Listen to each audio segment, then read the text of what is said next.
Hi, my name is Megan Mason, and this is my Module 1 for EDL 856, Various Communication Forms and Personal Video. So I'm going to tell you my story and how I got from Nebraska all the way to here in Kansas in my master's. Um, I have a husband, and we have been married for 5 years, and we have two kiddos. One is 4 and the other is 2. And we are expecting our third one in July. I grew up in a small town in Nebraska, farm girl, and after I graduated high school there, I was recruited to McPherson College, and I was recruited for the track and field team to throw. I threw the javelin, hammer, shot put, and discus, and I was very successful in the hammer throw, especially. Um, I graduated there with my bachelor's of secondary education for special ed and history. After that, I decided to move to Pratt, and I'll get to that some more in a bit. Some of my hobbies, my husband and I just purchased a farm last year. We are both born and raised on a farm, so we are excited for this adventure to be on our own at our own farm. And my hobbies right now are just getting it going, raising our livestock, and hopefully trying out some gardening this spring. My work experience, like I said, after McPherson College, I was hired by the SEC cooperative, and I was located in Pratt, Kansas, at the rural um, school called Skyline, and I was the 6 through 8 adaptive special education teacher. I was also the head middle school volleyball coach, the assistant middle school basketball coach, and middle school and high school throws coach. After a year there, my husband and I moved to Colony, Kansas, where he got his job as a physical education teacher, and I became a para for a semester, and then I was hired as a long-term sub for the A&W Co-op. After a year of subbing, I became the official teacher at the place I was subbing for, and that was the 6 through 8 EDBD program at Chanute, Kansas. While I was at Chanute for 2 years, I was also the throws coach at the JUCO there, and um, it was a lot of fun. I was able to have two All-Americans and one national champion in the javelin throw. After that, found out I was pregnant with our first child, so then I got transferred to from Chanute to Colony, where my husband teaches, and I decided to take the position of the 6 through 12 adaptive special education teacher. While I've been here ever since, and I am currently the driver's ed instructor and the middle school and high school track and field coach for the throws. Communication is a lifeline to any relationship by Elizabeth Bergeret. So I'm going to jump into the types of communications that I use every day. My first one is emails. I'm always emailing because I am part of the district and the co-op, and being able to connect with everyone. I can either do an outreach to all teachers at one time or all staff. Um, it's just one of those things that I have it tied up into my phone, so I'm always connected and someone can always reach me whenever. And I use it also for parents if I need to send them like a list of things or if I'm emailing documents for IEPs. Um, I use text messages a lot. I use text messages, and I know this isn't probably looked good upon, but I text my athletes. This was a big thing when I was the basketball coach, and this is just a way for kids to reach me. Um, just so if I have last minute, hey, practice is canceled, just something so I know that they got the message, because not all the kids check their emails. One thing that I was introduced to that I'm gonna look into more was Remind one of my fellow coworkers, she uses it for her IEP meetings, and I thought, well, that's awesome because I don't like to put out my personal information when I don't have to because, my time is my time. I do text some parents. I don't let my number be publicly known unless it's parents that I can really count on to not abuse that. And I also communicate with some coworkers and my administrators through text messages when needed.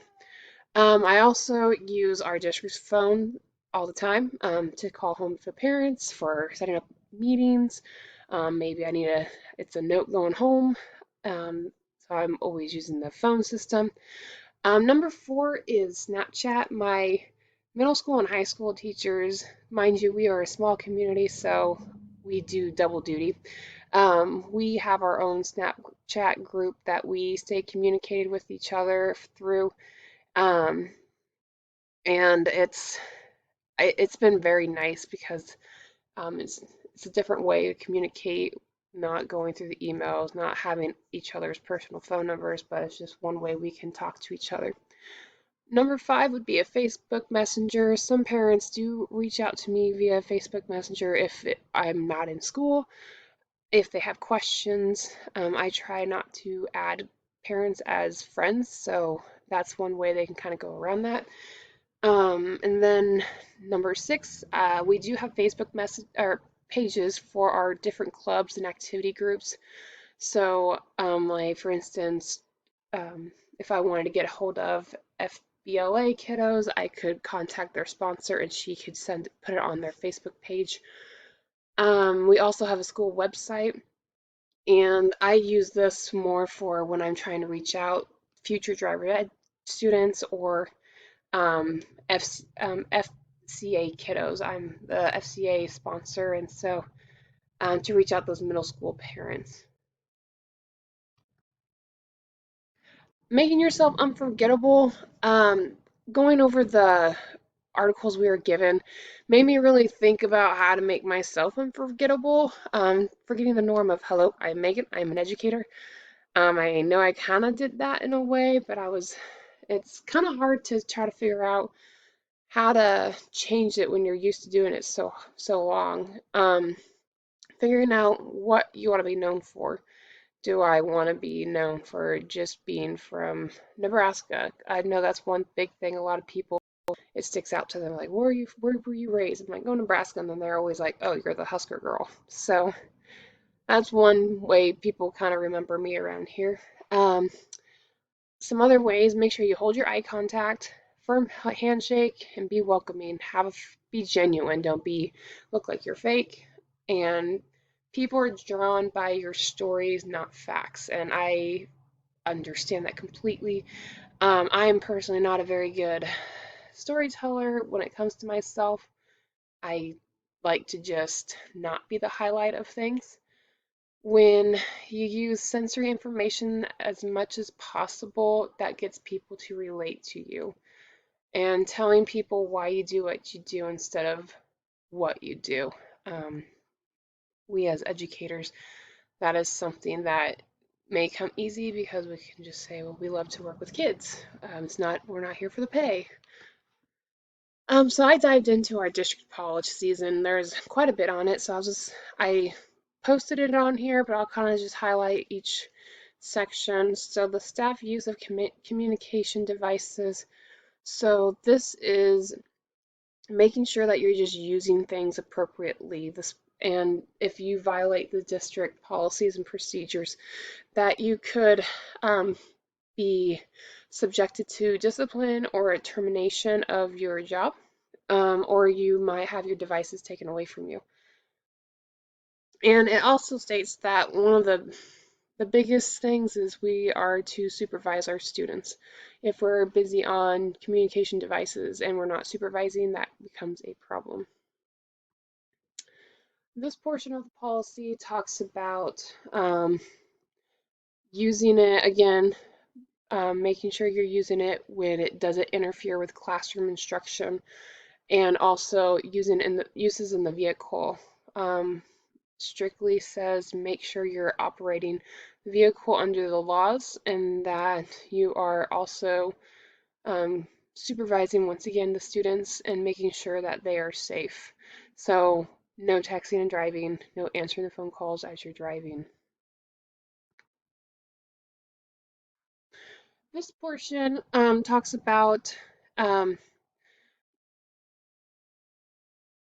the district provided communications more, more on the long lines of making sure the phone bill, the phone that you're using is for school purposes. We each as teachers have our own like line where like if I'm making a personal call with the district phone, I have to type in that code so I get a phone bill at the end of the month. Um, they if they start to see that, why are you making phone calls to um, a store and you're not putting it on your tab, it's going straight to the building, then that will become an issue and you'll lose your privileges of phones.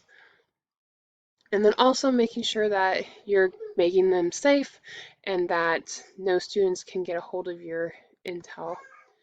This portion talks about your personal devices and that our policies are, don't have your phones out. No, the kids aren't supposed to have them out until lunch, and that we're expected as teachers to also do the same thing. If and this also talks about um, that it is just for our use. Do not let students use our phones, keeping ourselves safe, and making sure that it is out of reach from anyone else. So the correlation to this assignment for the course of learning objective by understanding and recognizing there are many forms of communication that is used every day and can be used as a leader. Each type of communication has its own form of being appropriate in different forms. This assignment also dove into how to help opportunities to come up if your introduction and how to communicate who you are. This is important, especially as a school leader when trying to showcase your district and future family, teachers, and other stakeholders. This assignment was relevant to my learning by first making me discover other ways to make a better first impression of myself. This is important, though tough, because even though a resume could look good, it is all about how to get the upper hand when trying to land a job. As a future leader, I would want to make a great impression to future families who are looking at our district for the children's education, future students or future teachers, and stakeholders that have an impact to the district. A school leader is the face of a district, and this assignment helped me understand that if you only have that one chance to make it or break it for a good first impression. My personal reflection of this is I've been always told to make a good first impression, and that is how I am shown by how I dress, how I act, how I speak, and what connection did I make. The articles that I read made me think about how I normally introduce myself and how I could improve it. Like I said earlier, I'm not much of to highlight myself. I'm more reserved when it comes to talking about myself. However, the articles made me understand that when it comes to certain times, such as interviews or meetings with stakeholders, it is important to make myself unforgettable. This knowledge gained will help me as an educator and future leader by being able to form trust, interest, and relatable relations. These are my references that I used, and I look forward to working with you all.